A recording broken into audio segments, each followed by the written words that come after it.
또 아브라함이 또 이르되 주는 노하지 마옵소서. 내가 이번만 더 아뢰리이다. 거기서 신명을 찾으시면 어찌하려 하시나이까. 이르시되 내가 신명으로 말미암아 멸하지 아니하리라. 여호와께서 아브라함과 말씀을 마치시고 가시니 아브라함도 아멘. 오직 예수님, 예수 그리스도의 은혜와 평강이 여러분의 영육간에 가정에 하시는 일에 충만하시기를 축원드립니다. 오늘 이 본문은요, 우리가 어떻게 기도해야 되는지 정말 잘 나타나 있는 대표적인 구절이라고 저는 생각합니다. 저는 그렇게 생각하는데, 이 구절을 통해서, 우리도 이렇게 기도해야겠다. 또 기도의 원리가 어떻게 되는 건지 잘 깨달아 하시고, 기도에 힘쓰는 하나님의 자녀 다 되시기를 축원드립니다. 먼저, 누가 기도하겠습니까? 누가 기도하겠습니까? 우리가 기도할 때, 특히 이 예수님의 제자들이 예수님한테 말씀드리죠. 사도 세요한은 제자들에게 기도하는 것을 가르쳐 줬는데, 선생님 또 우리 기도 좀 가르쳐 주세요 하니까 기도 가르쳐 줍니다. 그 유명한 주기도문이 있잖아요. 주기도문이 어떻게 시작합니까? 그렇죠. 하늘에 계신 우리 아버지. 바로 가장 중요한 것이 우리가 기도의 대상과의 관계입니다. 예수님께서는 우리의 기도의 대상이 바로 하나님 아버지라고 이야기를 하십니다. 하늘 아버지. 그러니까 이 하늘 아버지는 예수님의 설명에 의하면은 육신의 아버지보다 훨씬 더 어떻습니까? 우리를 더 사랑하는 분이에요. 그러니까 그 아버지와의 관계가 온전하게 설정되는 것을 무엇보다도 먼저 이야기를 하고 있습니다. 그래서 오늘 본문에 보면요, 19절 보십시오. 내가 그로 그 자식과 권속에게 명하여 누굽니까? 예, 아브라함입니다. 하나님께서 아브라함을 어떻게 해요? 자식과 그 권속으로 명하여 여호와의 도를 지켜 의와 공도를 행하게 하려고 그를 택하였나니, 바로 아브라함은 여호와 하나님께로부터 택함받은 하나님의 백성이에요. 택함받았다는 건 뭡니까?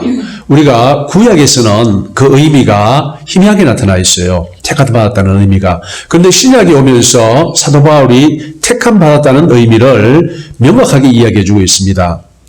바로 창세전에 예수 그리스도 안에서 이미 예정되고 계획되었다라는 이야기예요. 그러니까 그렇게 하려고 하나님께서 이미 계획하신 거예요. 그래서 하나님께서 택하시고 불러주신 것입니다. 그리고 그 관계가 어떻게 됩니까? 그분은 우리의 창조주고 결국 우리를 만들어주신 우리의 아버지 되시는 거예요. 그러니까 이 관계가 가장 먼저 설정이 되어야 됩니다. 우리가 막연히 공중에 대고 기도할 수 없습니다. 누구든지 나를 도와주실 수 있는 사람은 날 좀 도와주시오. 이런 기도가 아니고, 허공에 흩어지는 기도가 아니고, 분명한 대상, 천지를 창조하시고 나를 창조하신, 또 나를 택하신 그분, 나의 근원 되신 분, 바로 나의 아버지, 나의 아버지 창조주 하나님께 기도를 한다는 겁니다. 이것이 첫째입니다. 우리가 누구한테 기도합니까? 바로 우리의 아버지 하나님, 그분께 기도하는 거예요. 그래서 여러분들도 우리가 왜 하나님과의 친밀한 관계가 중요하다고 얘기를 합니까? 바로 우리의 기도의 대상, 우리를 보호하시고 지키시고 인도하시는 그분과 우리는요, 절대적으로 친밀할 수밖에 없어요. 사실 하나님은 우리와 매우 친밀하십니다. 친밀하게 원하시는데 문제는 우리예요. 죄의 담이 가로막혀서 하나님과의 친밀한 관계를 막는 거예요. 또 여러분들, 저희가 저번에 말씀드렸는데 첫 번째가 원죄죠. 그죠? 예. 나를 믿지 아니함. 예수님을 믿지 아니함이 죄고, 또 하나는 뭡니까?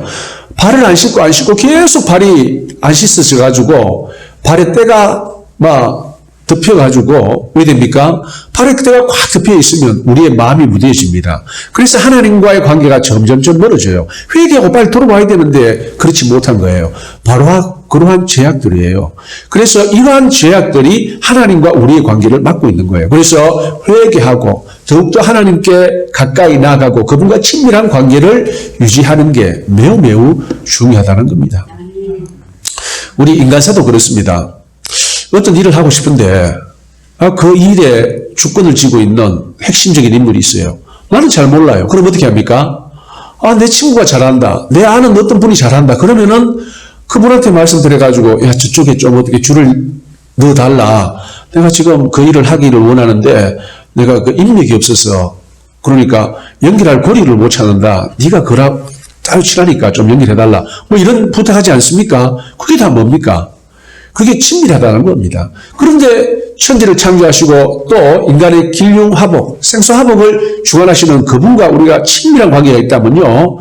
그분만큼 강한 분이 없습니다. 이 땅에서 가장 강한 배경을 갖고 있고 그 배경을 하나님의 뜻에 따라 도움받을 수 있는 그 위치에 있으면요. 정말 강한 분이에요.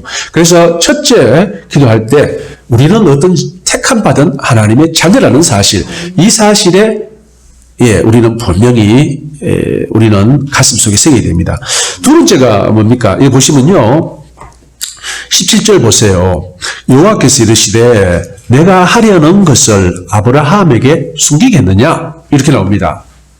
그러니까 이게 무슨 말입니까? 이제 하나님께서 하시는 일을 아브라함에게 얘기합니다. 사실 모든 하실 일을 아브라함에게 이야기할 필요 없습니다. 그런데 아브라함과 관련된 일이니까 이건 이야기를 하는 겁니다. 한마디로 아브라함아, 내가 지금 이러한 일을 하려고 하는데 네 혹시 관계되는 일 없느냐? 네가 뭐 지금 해야 될 일 없느냐? 이 말입니다. 왜 없겠습니까? 지금 소돔과 고모라를 멸하러 가시는데 그 멸하는데 그게 누가 있습니까? 자기 아들 같은 조카가 있습니다. 아들 같은 조카가 있어요. 이 아들 같은 조카라는 말은 무슨 말이냐? 사실 그는 거의 양아들급이에요. 양아들급. 왜냐? 자기 형의 자식인데 얘 일찍 죽었어요. 그래서 자식 없는 자기가 키웠어요. 그래서 형제 아비의 집을 떠나라고 했을 때 왜 어떻게 했습니까?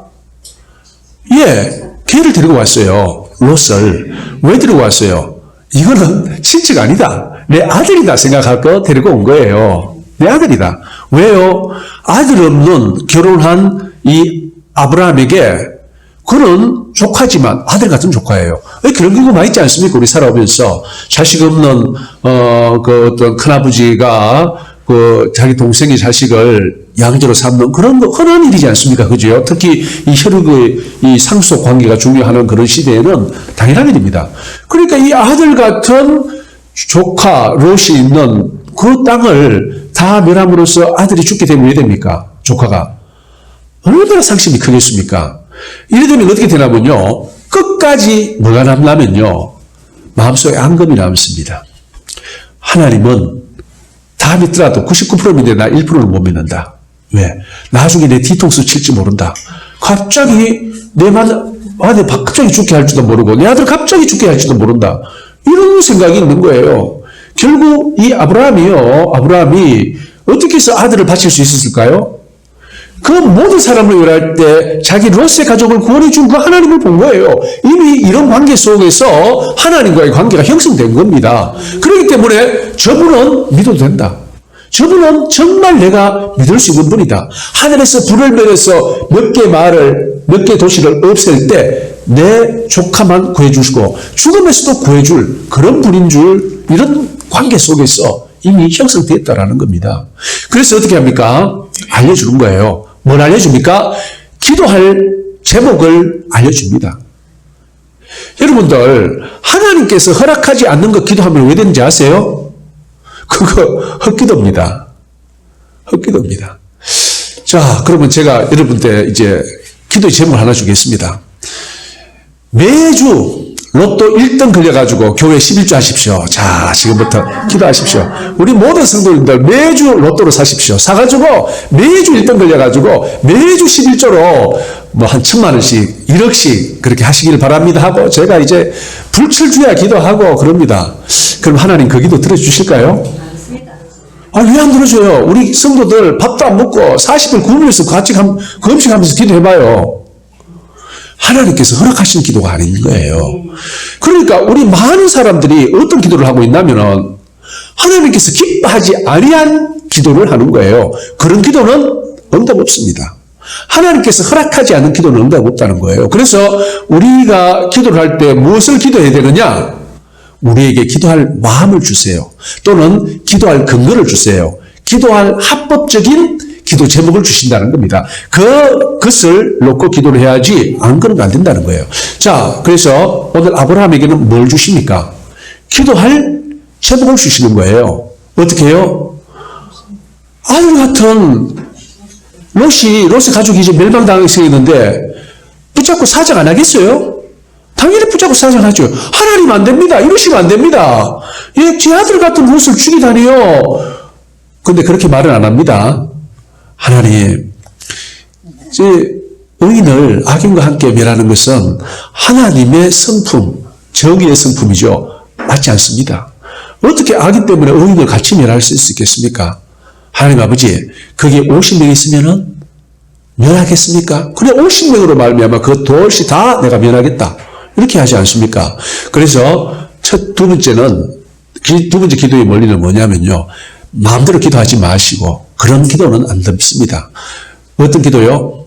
성경에서 말하는 기도, 하나님께서 하라 하시는 기도, 감동 주시는 그 기도로 기도해야 하나님이 응답하신다는 겁니다. 자, 이렇게 어떻게 해요? 자, 말합니다. 내가 지금 하려는 일을 왜 너한테 말 안 하겠느냐? 자, 내가 지금 이런 일을 하려고 한다 하니까 바로 생각나죠. 뭡니까? 내 조카로, 내 자식로 어떻게 해야 되느냐? 살려야 되는데 그래 구하잖아요. 의인을 악인과 함께 멸하는 것은 옳지 않습니다. 그래서 하나님은 이렇게 주세요. 어떤 분들이 기도할 때 이런 말씀을 하세요.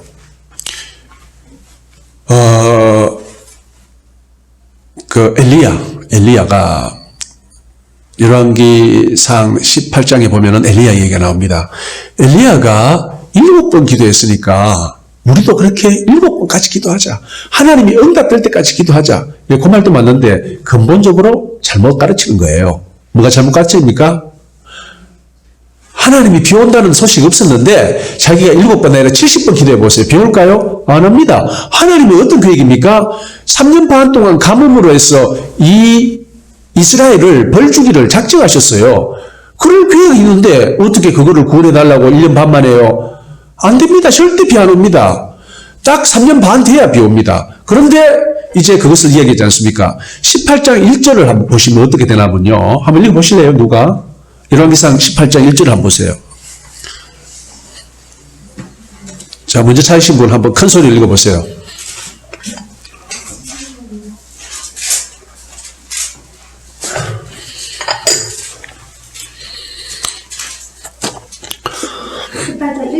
예, 1절. 한 크게. 많은 날이 지나고 제3년에 여호와의 말씀이 엘리야에게 임하여 이르시되 너는 가서 아합에게 보이라. 내가 비를 지면에 내리리라. 아멘. 자, 비를 지면에 내린다고 이미 하나님께서 약속을 하셨어요. 하나님의 계획을 보이셨어요. 하나님의 약속의 말씀, 계획, 성경의 약속의 말씀을 우리가 잡고 기도를 해야 되는데 그것과 상관없는 기도는 안 된다는 겁니다. 그래서 어떤 분은 인간이 7번 그렇게 기도하니까 하나님께서 비를 내렸다. 그거요, 다 잘못된 해석입니다. 그렇게 해서는 안 됩니다. 그 철저히 인간적인, 내가 간절히 구하기만 하면은 하나님께서 불쌍히 여기셔가지고 들어주신다. 그가 헛말입니다. 헛말입니다. 그럼 지금부터 우리 40일 금식 합시다. 우리 모든 분들이 다 로또에 걸리도록, 1등에 걸리도록. 그거요, 정말 어리석은 인간적인 생각입니다. 성경은 그런 말을 하지 않습니다. 자, 두 번째 원리 뭡니까? 하나님께서 인도하시거나 감동 주시거나 아니면은 성경에서 인도하시는, 말씀하시는 그 제목으로 기도해야지 나의 욕심에 따라 기도하는 것은 응답되지 않는다. 구하여도 받지 못하면 정욕을 따라 구함이라고 야고보 사도는 그렇게 얘기를 하고 있습니다. 야고보 선지자는 그렇게 얘기하고 있죠. 그렇기 때문에 기도는 우리 마음대로 하는 것이 아니고 하나님께서 우리에게 기도의 제목을 주신다는 거예요. 오늘날, 좀 정말 기도하시는 분들은 다 나라와 민족, 특히 우리 신앙의 자유를 위해서 기도합니다. 왜요? 기도하다 보면요, 나는 내 가족 위해서 기도하고 내 교회 위해서 기도하려는데 자기도 모르고 자기 입에서 막 나라와 민족을 위한 기도가 나오는 거예요. 누가 하게 하십니까? 성령님께서 하게 하신 거예요. 그 기도가 바른 기도라는 겁니다. 내 욕심에 따라 내 가족만을 위한 기도, 그런 기도도 하나님이 들으실 수도 있지만 근본적으로 하나님이 기뻐하시는 것은요, 어떤 기도입니까? 성령께서 우리 가운데서 말할 수 없는 탄식으로 하시는 그 기도가 참으로 바른 기도라는 거예요. 여러분 욕심 내려놓고 기도를 해보세요. 성령님의 인도함 구하면서 기도해 보세요. 어떤 기도가 나옵니까? 뭐 비슷한 기도를 하는 분도 있고 다른 기도를 하는 분도 있을 겁니다. 비슷한 기도하는 분은 평소에 정말 바른 기도를 하고 있는 거고, 영 다른 기도가 나오면 왜 됩니까? 내가 정말 내 정욕을 위하여, 나 자신을 위하여 지금까지 구하였구나 라는 것을 깨닫게 될 거예요. 예. 자, 두 번째 원리 뭐지요? 바로 말씀에 따라 기도하고 성령님에 따라 기도하는 것입니다. 자, 세 번째 원리는요, 뭐냐면은 24절 이하 쭉 나와 있고 끝까지 나와 있는데, 의인 50명이 있을지라도 멸하시겠습니까? 45명, 40명, 30명, 20명, 10명 6번 구합니다. 6번 구하잖아요. 그죠? 자, 하나님께서 허락하셨어요. 그러니까 눈치챈 거예요. 야, 네 조카 롯을 위해 구하라 이렇게 말 안 하셔도 압니다. 2명 따라 보내고 왜 써 있어요? 2명 보내는 즉시, 천사 2명 보내는 즉시 하늘 올라갈 수 있습니다. 안 올라갑니다. 왜요? 지금 이 아브라함의 마음, 아브라함한테 일러주고 그 다음 아브라함의 반응을 하나님께서 다 아시고 계세요. 그리고 저 소돔과 고모라를 아무 말도 없이 쳐가지고 다 없애버렸을 때 그 아브라함의 상심과 상처 평생 씻지 못해요. 그런 상처는요. 설명할 길이 없어요. 막 이렇게 설명될 겁니다. 하나님 왜 그러셨어요? 그 아들이 너무 고생해가지고 내가 영생을 주려고 데려갔다. 그것도 말이 안 됩니다. 왜요? 이 당시에 사람들은 영생이라는 개념이 없었어요. 영생이라는 개념이 없었어요. 부활이라는 개념도 거의 없었어요. 무슨 말인지 아시겠죠? 부활이라는 개념도 여기 없어요. 부활도 후기로 나타나면서 부활에 관한 언급이 나오고, 예수님 때도 그 최고의 양대 산맥을 이루는 종교 지도자들, 사두개인들, 바리새인들, 사두개인들은 부활 없었습니다. 천사도 없어요. 아무도 없어요. 바리새인들은 믿었지요. 그러니까 그때까지 논쟁이 심했어요. 오늘날은 그런 논쟁이 없습니다. 예수님께서 말씀하신 그 부활로 말미암아서 예수님이 보이신 첫 증거로 말미암아 이제 그 논쟁은 끝났습니다. 이제는 상식이 됐지만 아브라함 시대는요, 몰라요. 없어요. 죽으면 끝이에요. 그래서 일부 그런 문헌이 좀 있긴 있지만 그러기 때문에요. 사는 게 너무 중요하고, 또 그래서 이 구약의 복이 보면요, 이 땅의 복을 강조합니다. 왜요? 부활 후에 영원한 나라는 생각지도 못한 나라니까 이 땅의 복이 중요한 거예요. 그래서 여러분들도 구약의 복을 볼 때 그 신약의 영생의 복 또는 부활 이후에 우리가 받게 될 영원한 복, 그게 없기 때문에 구약만 강조한다면 이상하게 빠질 수 있습니다. 말하자면 현세적인 복에 빠질 수 있다는 거예요. 자, 세 번째는 뭐냐? 바로 이겁니다. 어떻게 합니까? 50명, 45명, 마지막에 10명. 자, 여기 한번 보시면요. 30절 보시면은, 아브라함이 이르되 내 주여 노하지 마시옵고 말씀하게 하옵소서. 30명을 이야기합니다. 그 다음에 31절, 아브라함이 또 이르되 내 주여 감히 내 주께 아뢰나이다. 이렇게 20명부터 합니까? 32절, 아브라함이 또 이르되 주여 주는 노하지 마옵소서. 내가 이분만 더 아뢰리이다. 한 번 더 해볼까요? 이제 정말 마지막입니다. 정말 영원하고 끝이니까 한번 봐주세요. 5명 있으면은 아마 이런 순서로 내려왔으면 그 다음에 5명일 겁니다. 5명 있으면 말하시겠어 멸하십니까? 하니까 5명이 있어도 내가 멸하지 않겠다 했을 거예요. 실제로 몇 명입니까? 4명뿐이에요. 4명. 예. 이렇게 나중에는 참 우리도 그렇지 않습니까? 부탁을 할 때, 예를 들어서, 내가 돈이 좀 필요한데, 내한테 돈 좀 줄 수 있나? 얼마? 10,000원? 줄게. 까지가, 5만원 필요하다, 5만원. 5만원 줄게. 내가 가만히 생각해보면 10만원이 필요한데, 10만원 줄게. 야, 미안하지만 한번 더 부탁하지, 얼마? 50만원. 그래, 줄게. 한번 더 부탁하지, 얼마? 100만원. 줄게. 이제 마지막이다, 얼마? 200만원. 주시겠습니까? 그런데 계속 부탁하기 난감하죠. 왜 부탁합니까? 그죠? 못합니다. 이거 마찬가지입니다. 하지만 6번 간증했어요. 그리고 왜 했습니까? 이미 하나님 마음하고 통했거든요. 저분이 왜 저 이야기 할까? 압니다. 내한테 조카 롯, 아들 같은 조카 롯에 대해서 지금 어떻게 빼달라고 부탁하라는구나.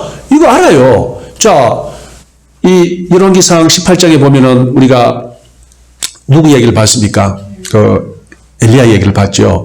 엘리야가 기도합니다. 이 적군들을 물리치고, 이 선지자들, 바알의 선지자들을 물리치고, 이제 기도합니다. 하나님 비를 내려주십시오. 하나님께서 약속하신 비를 내려주십시오. 이 땅을 불쌍히 여소서. 야, 비 오나 한번 봐봐라. 저자가 보니까, 어느 쪽으로 보나면 서쪽이 어디입니까? 저기 지중해거든요, 지중해. 지중해 쪽으로 딱 바라봅니다. 갈멜산에서. 저 구름 아직 없는데요. 알았다. 하나님, 한 10분, 20분 기도했어요. 야, 한번 봐봐라. 또 저자 가 보니까, 아직 없는데요. 몇 번까지 보냅니까? 7번. 만약에, 10번까지 안 왔다면 11번째 보내겠어요? 안 보내겠어요? 보냅니다. 왜요? 하나님께서 약속하셨고 그 말씀을 믿기 때문에 보내는 거예요. 7번째 보니까 저 손바닥만한 구름 올라옵니다. 됐다. 자, 이제 내려가자. 왕이여, 빨리 가소서. 지금 비 와가지고 홍수가 쓸어가가지고 잘못하면 저 시내를 못 건넙니다. 빨리 가세요. 그렇게 얘기가 진행됩니다. 그래서 우리가 누가복음 18장에 보면은요, 1절부터 8절까지인가요? 9절까지 거기 보면 뭐가 나오냐면은 이 불의한 재판관 이야기 나옵니다. 불의한 재판관. 그런데 이 많은 분들이 불의한 재판관 이야기를 보면서 어떻게 생각합니까? 불의한 재판관 이야기를 보면서 무조건 열심히 구해야겠다. 무조건 간청해야겠다. 왜요? 불의한 재판관 이야기가 매일매일 찾아가잖아요. 재판관님, 저 억울합니다. 제 억울함을 풀어주세요. 신원하여 주세요. 그러니까 이 불의한 재판관이 가만 보니까 힘도 없고 백도 없는 과부 아닙니까? 들어줄 필요가 없는 거예요. 들어준 내가 뒤로 돈 들어오는 거 같지도 않고, 무시하는 거예요. 알았다. 다음에 심리 기일을 다음으로 미루자. 일주일 후에 미루자. 그 심리 기일을 하잖아요. 재판 기일을 자꾸 미루는 거예요. 그 문제 있는 재판은 그래 밀어버립니다. 재판을 안 열어요. 재판을 열어줘야 판결을 하든지 말든지. 알았다. 그래. 내가 기획했으니까 심리 기일을 또 미루자. 해서 계속 밀어버립니다. 그런데 어떻게 합니까? 끝까지 찾아가는 겁니다. 끝까지. 재판관님, 저는 억울합니다. 자, 그런데 여기에서 우리가 뭐에 초점을 맞추냐면요. 간청에 초점을 맞춥니다. 맞습니다. 간청하라는 거예요. 그런데 간청하기 전에 우리가 먼저 살펴봐야 되는 게 뭡니까? 불쌍한 과부는 자기의 정당한 권리가 훼손당했어요. 정당한 권리가 훼손당했기 때문에 재판관을 찾아가면 재판관이 자기를 신뢰하여, 그러니까 그 억울함을 회복하여 줄 의무가 있는 거예요. 무슨 말인지 아시죠? 다른 말로 하면은 우리가 무엇을 구할 때 그 구하는 것은 우리 욕심을 따라 구하는 것이 아니고 하나님께서 들어줄 의무가 있는 우리의 권리를 구하는 거예요. 그게 뭡니까? 하나님께서 약속하신 약속의 말씀에 따라 구하고 성령님의 인도함에 따라 구하는 것은 하나님께서 우리에게 그것을 기도하게 하고 그것을 응답하게 하여 우리로 그 기도의 응답을 누리고 또는 우리의 필요를 채워주시고 또는 이 나라, 이 민족, 우리 교회의 필요를 채워주시기 위한 하나님의 크신 계획 가운데 있는 것입니다. 바로 그 계획 가운데서 기도해야 된다는 거예요. 자, 결국 불의한 재판관 비유에서 그 불쌍한 과부는 자기의 정당한 권리를 주장한 거예요. 자, 기도의 원리도 마찬가지입니다. 제가 첫 번째 뭐라고 했습니까? 아버지, 천지를 창조하시고 이 우주 만물을 주관하시는, 특히 우리 인간의 모든 것을 주관하시는 그 권리 있는, 능력 있는 그분이 우리 아버지인 거예요. 그 아버지에게 먼저 구해야 된다는 거고. 두 번째 뭡니까? 내 욕심을 따라, 정욕을 따라 구하는 것이 아니고 성령의 인도함 또는 성경의 약속의 말씀에 따라 구하는 겁니다. 예를 들어서 이런 약속의 말씀이 있습니다. 예수님께서 제자들에게 뭐라 했습니까? 추수할 곳은 많은데 일할 일꾼들이 부족하다. 추수할 주인, 결국 주인 중에 주인은 하늘 아버지죠. 추수할 주인에게 가서 일꾼들을 보내달라고 하라. 이게 명령입니다. 그러면 우리는 그 명령에 따라 구하면 왜 됩니까? 하나님께서 일꾼 보내주시는 거예요. 아멘. 당연한 거죠. 그런데 출소할 일 안 하고 엉뚱한 교회 사이즈 키우고 뭐 목사의 명예를 위해서 뭐 그런 엉뚱한 목적을 위해서 그런 기도를 하면 하나님 들어주시겠어요? 안 들어주신다는 겁니다. 그러니까 바로 그러한 하나님의 약속의 말씀에 따라 우리가 기도를 해야 되는 거예요. 그리고 두 번째 뭡니까? 두 번째 원리입니다.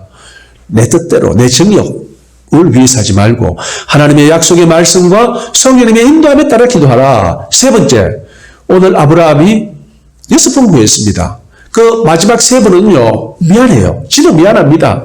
우리도 미안할 거예요. 그래서 30절, 내 주여 노하지 마시옵고 말씀하게 하옵소서. 31절, 내가 감히 내 주께 아뢰나이다. 32절, 아브라함이 또 이르되 주는 노하지 마옵소서. 내가 이번만 더 아뢰리이다. 이렇게 간청하는 겁니다. 그러면 마침 어떻게 됩니까?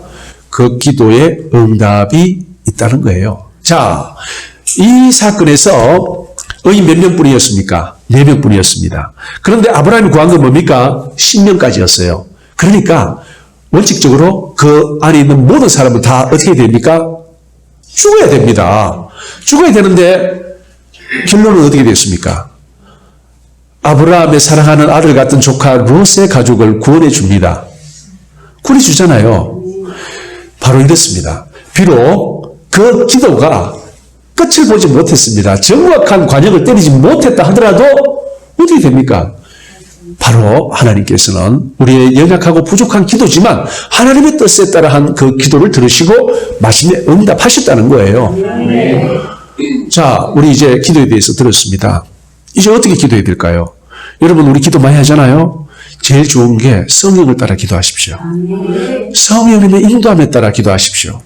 그래서 여러분 기도할 때 먼저 내가 뭘 위해 기도하겠다 하지 마시고 가만히 앉아서 성령님, 오늘 저 정말 성령님의 인도함에 따라 하나님께서 기뻐하시는 기도를 하기를 원합니다. 제 생각을 주관하여 주시고 제 입술을 주관하여 주시고 제 마음에 감동, 감화를 불어넣어 주십시오.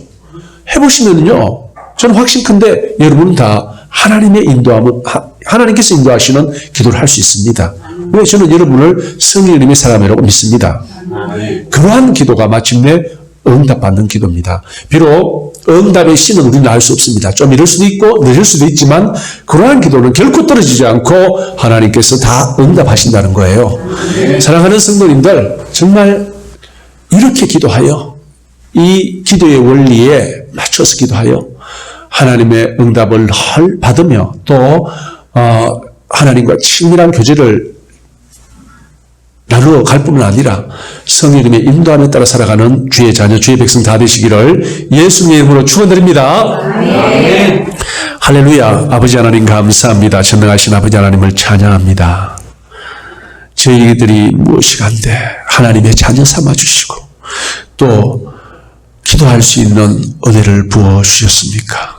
이 기도의 권리 잘 행사하여 참으로 하늘 아버지께 하나님께서 약속하신 말씀에 따라 성령님의 인도함에 따라 강구하여 언제든지 기도의 응답을 받아 누리고 하나님과 친밀한 교제를 나누고 성령님의 인도함을 받는 예수님의 모든 성도님들 되게 하여 주시옵소서. 예수님 이름 받들어 기도 드리옵나이다. 아멘.